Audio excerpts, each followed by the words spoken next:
तो hello everyone, welcome back to my channel. So friends, देखिए आप लोगों की केबीएस की लगभग रिज़ल्ट आने वाला है और ये वैसे तो ये समझ में नहीं आ रहा है कि कब तक ये लोग देंगे, क्योंकि रिज़ल्ट तो तैयार है, बस इसे रिलीज़ करना है और ये रिलीज़ कब करते हैं यही देखना है। लेकिन फ्रेंड्स, अगर जब तक रिज़ल्ट नहीं आ रहा है तब तक आप लोग अपनी तैयारियों में लगे रहिए।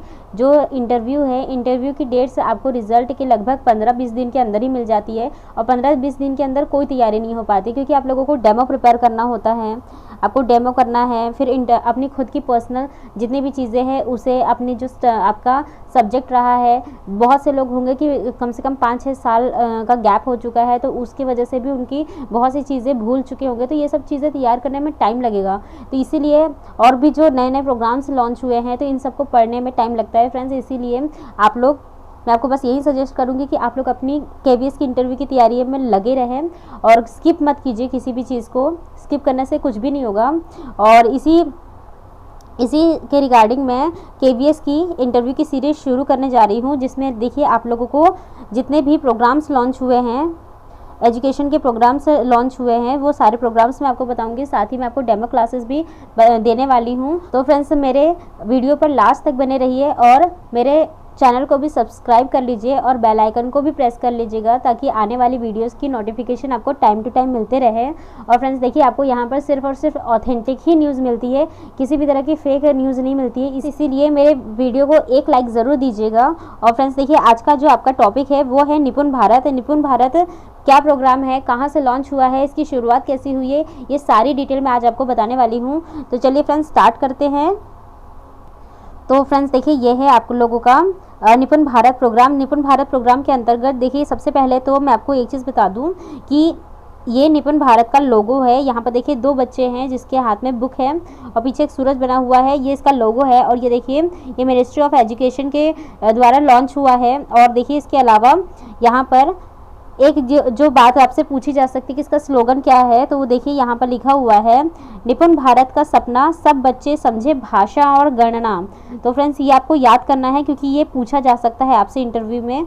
और यहाँ पर देखिए, निपुण भारत का आपको फुल नेम आपको याद करना होगा। हर हालत में आपसे नाम ज़रूर पूछा जाएगा, क्योंकि इसी में बच्चे कंफ्यूज हो जाते हैं एफएलएन और निपुण भारत में।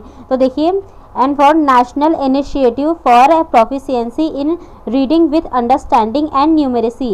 यानी कि देखिए, रीडिंग का मतलब होता है पढ़ना और न्यूमेरेसी मतलब है अंकों का ज्ञान। यानी कि फ्रेंड्स देखिए, भाषा और अंकों के ज्ञान की समझ बच्चों में विकसित करना, यही निपुण भारत का उद्देश्य है। तो आप देखिए, इसके एक एक लेटर से एक पूरा शब्द बना हुआ है। तो फ्रेंड्स, इसको आपको याद करना बहुत ही ज़रूरी है। और चलिए फिर मैं आपको आगे बताती हूँ। तो फ्रेंड्स, ये देखिए निपुण भारत का फुल नेम आपको, जो कि मैं अभी बता चुकी हूँ। अब इसमें सबसे बड़ी बात, तो फ्रेंड्स देखिए, इसमें फोकस किस पे किया गया है, फोकस इंपॉर्टेंटली किया गया है कि जो बच्चा है, बच्चा अगर कोई चीज़ पढ़ रहा है तो उसे समझ के साथ पढ़े, और अगर गणित से जुड़ी जो समस्या उसके सामने आ रही है तो उसको वो सॉल्व कर सके, यानी कि उसके मैथमेटिकल कैलकुलेशंस को आसानी से सॉल्व कर सके। यही इसका मेन टारगेट है, इसीलिए निपुण भारत का कॉन्सेप्ट लाया गया था। और देखिए, इसके अलावा निपुण भारत का जो कॉन्सेप्ट है वो, ये कॉन्सेप्ट कहाँ से लॉन्च हुआ है, तो देखिए ये launch by ministry of education. ये आपको याद करना ही होगा और ये आपसे पूछा भी जा सकता है।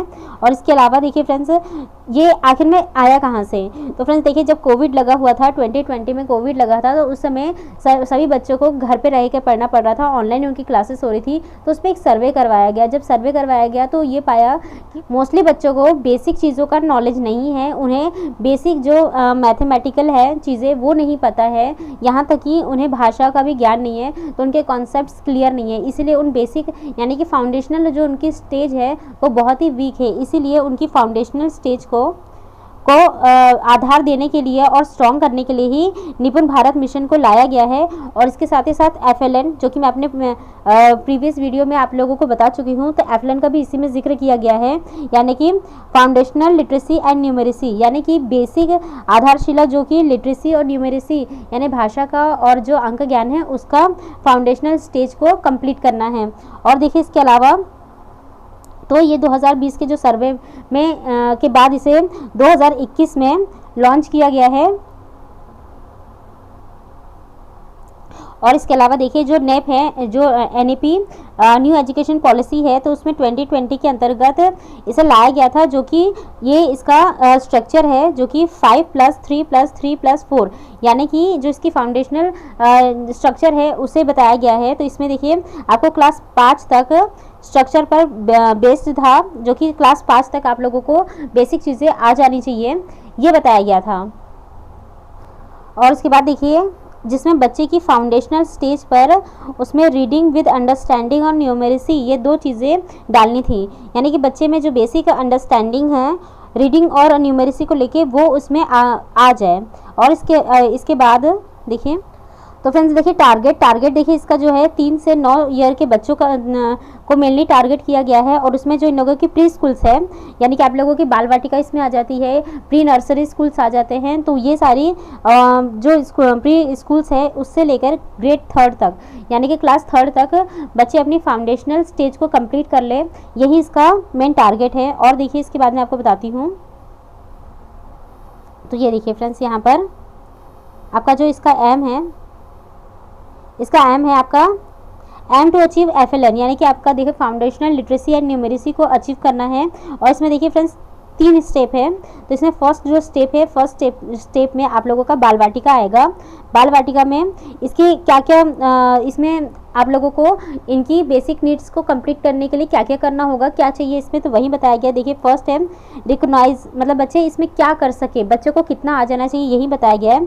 तो देखिए रिकॉग्नाइज लेटर्स 2 to 3 वर्ड, यानी कि आप लोगों को बच्चे को कम से कम 2 से 3 वर्ड्स के शब्द आ जाने चाहिए। जैसे कि देखिए यहाँ पर लिखा भी है कल, बल, सरस, या फिर recognises and read numbers up to 10, यानी कि आप देखिए 10 तक की गिनती इन्हें आ जानी चाहिए। ये बाल वाटिका में बताया गया है, जो बाल वाटिका स्टेप है। उसके बाद देखिए जो स्टेप 2 है, यानी कि ग्रेड 1 में बच्चे को read and write numbers up to 99, यानी कि बच्चे को जो 1 से लेके 100 तक की गिनती आ जानी चाहिए, वो भी इसे पढ़ते और लिखते दोनों आ जाना चाहिए। साथ ही साथ जो है परफॉर्म एडिशन एंड सब्सट्रैक्शन, यानी कि इनको धन, यानी कि इन लोगों को जोड़ और घटाना, यानी कि एडिटिंग एंड सब्सट्रैक्शन दोनों आ जानी चाहिए। उसके बाद speak and understand 3 to 5 letters words and sentences, यानी कि इन्हें बोलना और समझ में 3 से 5 लेटर्स के जो वर्ड्स है या फिर सेंटेंसेस है ये आ जाने चाहिए। और इनको जो है 75% क्वेश्चंस को सॉल्व करना आना चाहिए।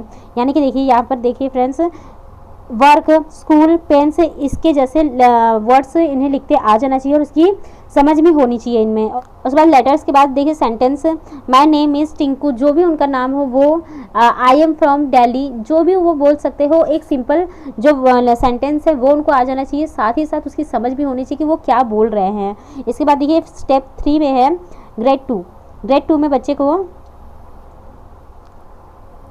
Read and write numbers up to 999, यानी कि 1000 तक के नंबर्स उन्हें पढ़ते और लिखते आ जाना चाहिए। साथ ही सब्सट्रैक्शन नंबर आ जाने चाहिए अप टू 99, यानी कि उसके वो एडिशन और सब्सट्रैक्शन कर सके 99 तक के अंकों का। और उसके बाद read with meaning 45 to 60 word, यानी कि लगभग एक पैराग्राफ को ये कंप्लीट कर सके, पढ़ सके और उसकी मीनिंग को निकाल सके, इतनी इन्हें आ जाना चाहिए। उसके बाद देखिए 60% क्वेश्चंस को सॉल्व करते आना चाहिए। उसके बाद जो कैरी क्वेश्चन है, जो सब्सट्रैक्शन में कैरी आउट लेना होता है, तो ये इन्हें आ जाना चाहिए।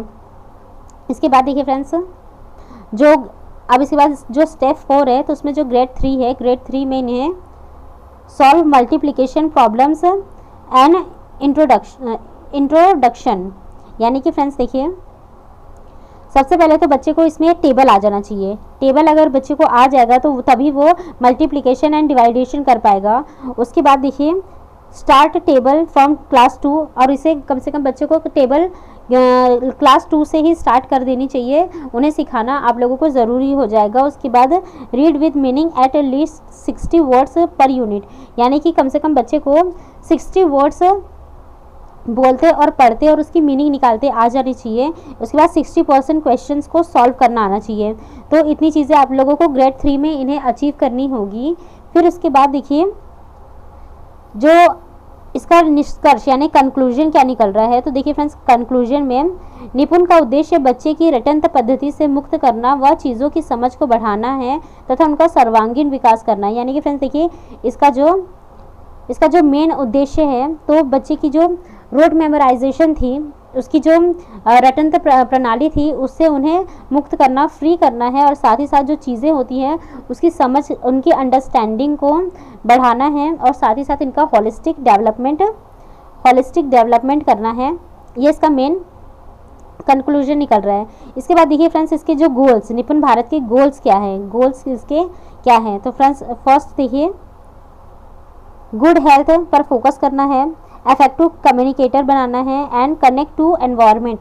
यानी कि फ्रेंड्स फर्स्ट ऑफ ऑल इनका हेल्थ गुड होना चाहिए, यानी कि इनकी डाइट्स वगैरह सारी चीज़ें सही होनी चाहिए। उसके बाद इनका इफेक्टिव कम्युनिकेटर, ये एक इफेक्टिव कम्युनिकेट भी कर सके और कम्युनिकेटर भी बन सके, इस पर इनका मेन फोकस है। उसके बाद कनेक्ट टू एनवायरनमेंट, यानी आसपास की सोसाइटी से, एनवायरनमेंट से, वहाँ पर जो चीज़ें अवेलेबल है, यानी कि पंछी उनको भी हमारी तरह सांस लेते हैं, वो खाना खाते हैं, तो ये सारी चीज़ों की अंडरस्टैंडिंग उनके अंदर हो जानी चाहिए, और कौन सी चीज़ जीवित है, कौन सी निर्जीव है, ये भी उन्हें पता होना चाहिए। उसके बाद देखिए, निपुण भारत का जो एम है, एम क्या है, तो बच्चे को एक्टिव लर्नर बनाना है, फन बेस्ड उनको लर्निंग करवानी है, फिर उनका इंक्लूसिव यानी कि समावेशी शिक्षा पर फोकस करना है, और शिक्षा को इंटीग्रेटेड बनाना है, यानी कि एकीकृत, हर सब्जेक्ट को एक दूसरे से जोड़कर पढ़ाना ही इनका मेन एम है। अब इसके बाद देखिए फ्रेंड्स,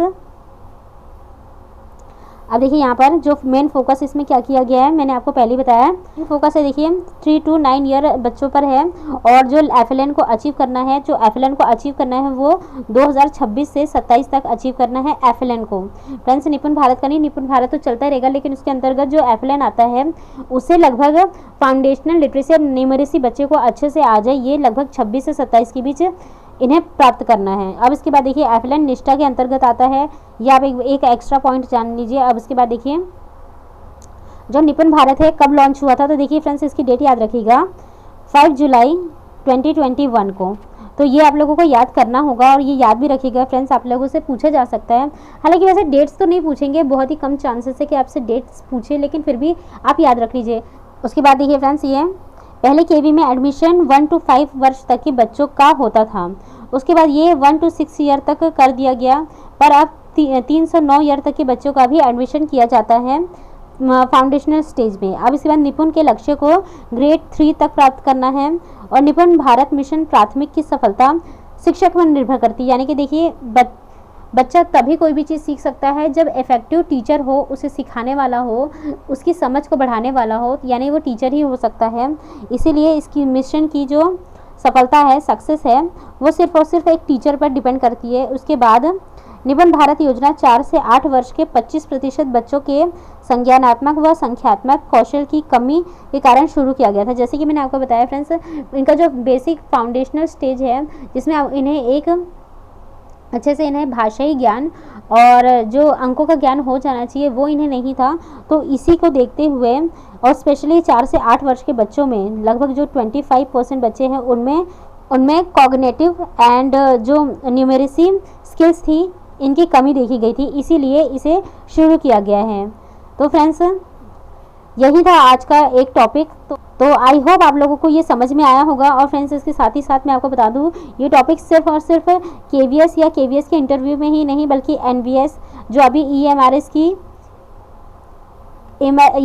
की जो वैकेंसी आई है, उसमें साथ ही साथ CTET और बाकी दूसरे भी एजुकेशनल जितने भी एग्ज़ाम्स होते हैं, उसमें ये टॉपिक बहुत ही पूछा जाने वाला है। ये लगभग इसी साल से बहुत ज़्यादा फोकस में है, क्योंकि ये लगभग अब सारे स्कूलों में इम्प्लीमेंट किया जा रहा है, इसलिए इससे क्वेश्चन बन सकते हैं।